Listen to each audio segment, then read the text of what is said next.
The street corner where the 20th century started. That's going back 100 years to the assassination of the Archduke Franz Ferdinand in Sarajevo. This special report is on the centenary of the First World War. We return to that day, the 28th of June 1914, that no one imagined would change the face of the world. Franz Ferdinand and Sophie were celebrating 14 years of loving marriage. His uncle, the emperor, had condemned it because Sophie was not of dynastic rank, and Franz Ferdinand was heir presumptive. Protocol rarely allowed her to appear in public with him, but this was a lower-rung military inspection. Historian Mir Sadavdic says, "It was the first time in 14 years they were free to ride in the open car together." The couple were in the Austro-Hungarian province of Bosnia and Herzegovina to review the imperial troops. This coincided with the date of a 14th century defeat of the proud Serbs at the hands of the Turks. Since 1878, the region had been under the Austro-Hungarians' domination. Historian Slobodan Soja says, now, almost 40 years on, someone rises up and assassinates the very symbol of occupation, of tyranny. Yugoslavist militants under the name Young Bosnia plot violent revolt. One of them hurls a grenade as the Archduke's car passes. The couple is unhurt, but others are wounded. The culprit is seized. He has failed.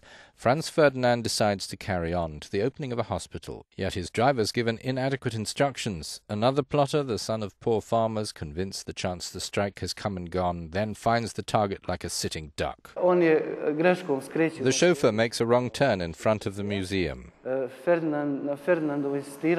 Ferdinand insists he stop.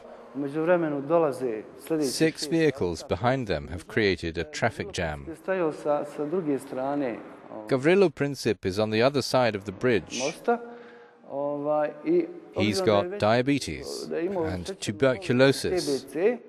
And after the bomb attempt has failed, he's in a state of nervous exhaustion from hypoglycemia. He's nipped into a cafe for a sandwich. As he's leaving, he sees the cortege and acts. He gets to within 1 meter of Sophie, who's pregnant, and Franz Ferdinand, and fires off 5 deadly shots.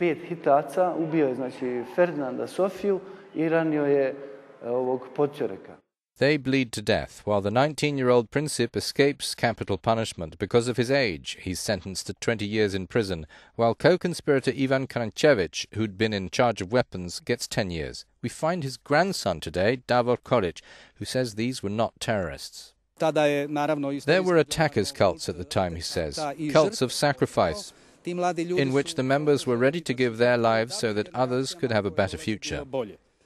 We can't say it was terrorism in the sense we see it today. Of course, every murder is an act to be condemned, but that was a kind of protest. It was a heroic act. This is the Koševo Orthodox Cemetery in Sarajevo.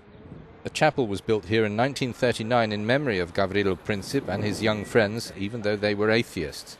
The image attributed to them would evolve differently in the Balkan region. The fall of communism changed things. Countries split up.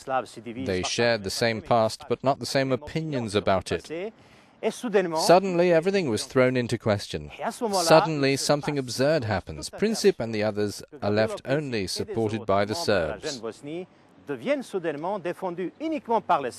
Princip wasted away in prison. A few months before the global killing ended, he died. One nation after another had declared war. In the aftermath, empires had fallen and new countries were formed, mined with sectarian passions.